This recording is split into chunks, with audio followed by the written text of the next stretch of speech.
On trade, you're a free trader. You've taken a lot of overseas trade missions. Canada is basically a neighbor. But not on my border. But not on your border. You'd be surprised how many people say you're a border state too. And I said, those doggone Yoopers in Michigan are just out of control. No, I can go across Lake Superior and be in Canada. Exactly. But yeah, they're number one. Mexico's our number 2 trading partner. And so what do you, I mean, there's this protectionist impulse that we're seeing now in Washington. Does that scare you? You know, you're a movement conservative who came of age during the Reagan era. I overnight reread Reagan's 1977 CPAC speech where he talks about free trade and how important it is and how great it is, and that's kind of not the message we're getting from the White House. Does that worry you? Again, actions speak louder than words. I want to see what happens. To me, I don't think free and fair are inherently contradictory. What I mean by that is I still think we need to trade. We do need to trade with people all around the world.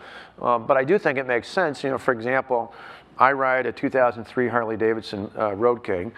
Harley-Davidsons are made overwhelmingly in Wisconsin, although there's some in places like York, Pennsylvania. But if Harley-Davidson wants to sell one of their motorcycles somewhere else, say in Japan, I think the tax that someone pays for a Harley-Davidson Japan should be no greater than what somebody in the United States might pay if they want to buy a Honda or a Kawasaki motorcycle. To me, that's fair. If it's the same going in both directions, that's fair trade. But it's also free trade.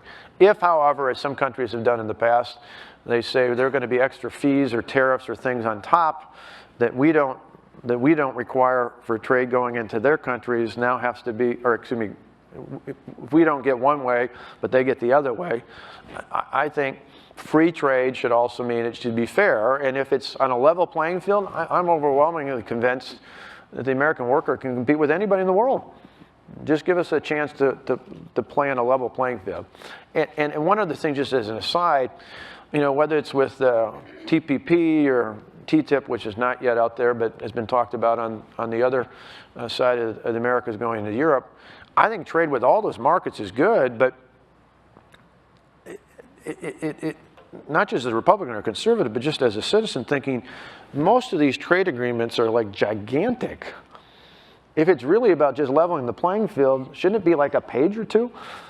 Most of these things have gargantuan sized amendments and components and all sorts. Right. I mean, one of the things we didn't like about TTIP with Europe is the European Union wanted geographical preferences so that even though the best cheese in the world comes from Wisconsin, I should be able to make mozzarella and cheddar cheese, and it shouldn't be just limited to people in those countries to be able to do it.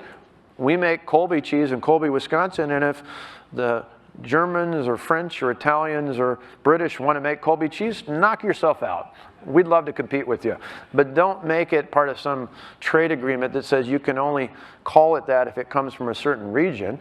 Our sense is you want free trade, it's free for everybody, but make it level. Changing topics, one of your priorities this legislative session